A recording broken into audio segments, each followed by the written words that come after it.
კიდევ ერთი არაბული კომპანიის York Towers-ის წარმომადგენელს ვინმე აბდულრაჰმან მუჰამად ჰამუდ ალუბაიდულაჰს და შპს News ცხეთის საკუთრებაში დიდი რაოდენობით მიწის ნაკვეთები უფიქსირდება. რეალურად ამ კომპანიების მფლობელი ამრ გამალ აბდელგანია, რომელიც ტაბახმელას, ლისის, ბათუმის, ცხეთის, ბაზალეთის და წილკანის მიწების დიდ ნაწილს ფლობს. ბოლო პერიოდში გახშირდა შემთხვევები, როდესაც სასოფლო სამეურნეო მიწას არასასოფლო დანიშნულებით ცვლიან და მისი გაყიდვა უცხო ქვეყნის მოქალაქეზე უპრობლემოდ ხდება. ეს კი ნელი ტემპით მოქმედ ნაღმს გავს, რომელიც აღნიშნულ საკითხზე შესაბამისი უწყებების გულგრილობის გამო სულ უფრო საშიში ხდება.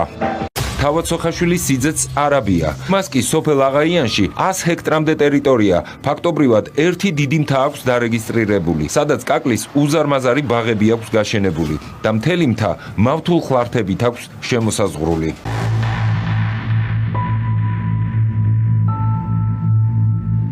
მფარველობენ თუ არა მაღალჩინოსნები თაღლითურ სქემებს უცხოელებზე მიწის გაყიდვასთან დაკავშირებით და რატომ არ მოქმედებს კანონი ყველასთვის ერთნაირად. 2019 წელს დამტკიცებული კანონპროექტის მიხედვით იგრძალება სასოფლო სამეურნეო დანიშნულების მიწის ნაკვეთების უცხოელებზე გასხვისება. კანონში, რომელსაც ხელს პრეზიდენტი ზურაბიშვილი აწერს, ვკითხულობ, რომ საქართველოს ტერიტორიაზე არსებული მიწა აღიარებულია სახელმწიფოს ეროვნულ სიმდიდრედ, რომელსაც სახელმწიფოებრივი ამოცანების შესრულებისა და ადამიანის ძირითადი უფლებების რეალიზებისთვის განსაკუთრებული პოლიტიკური, სოციალურ-ეკონომიკური და კულტურული ღირებულება აქვს. საინტერესოა რასთან გვაქვს საქმე, პოპულისტურ პატრიოტიზმთან თუ რეალურ გულისტკივილთან. რადგან, როდესაც მიწების უცხოელებზე გასხვისებასთან დაკავშირებით მიღებული კანონის შემდეგ აღნიშნული საკითხების საჯარო რეესტრში მოვიკითხეთ, მეტად საინტერესო და უჩვეულო ფაქტი გამოიკვეთა.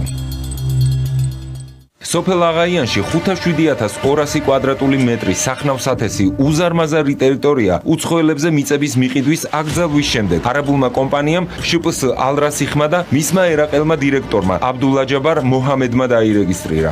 საინტერესოა, როგორ შეძლეს ეს თუ 2019 წლიდან უცხოელებზე სასოფლო სამეურნეო მიწის ნაკვეთის გაყიდვა იგრძალება. ყველაფერი დაიწყო აქედან. ნაკვეთი, რომელიც ყოფილმა მაღალჩინოსანმა ბადრი სოხაშვილმა შეიძინა, იპოთეკით იყო დატვირთული. საინტერესოა, როგორ მოახერხა, რომ ყიდვიდან 2 დღეში აღნიშნულ ტერიტორიას რეესტრში იპოთეკა აღარ უფიქსირდება. უკვე გასულ წელს სასოფლო სამეურნეო დანიშნულების მიწის 57,200 კვადრატული მეტრი არაბული კომპანიის საკუთრება ხდება. იგივე სიტუაციაა აღაიანის კიდევ ერთ მონაკვეთზე. საუბარია არანაკლებ დიდი ტერიტორიის 500,000-მდე კვადრატული მეტრის სასოფლო სამეურნეო ნაკვეთზე. უძრავი ქონების ნაწყიდობის ხელშეკრულებაში ვკითხულობთ, რომ 2016 წლის 20 აპრილს ბადრი სოხაშვილმა შპს ალრასიხის დირექტორს გამალ აბდულაჯაბარ მოჰამედს კასპის მუნიციპალიტეტის სოფელ აღაიანში აღნიშნული მიწა $76,804 სანაცვლოდ გადაუფორმა.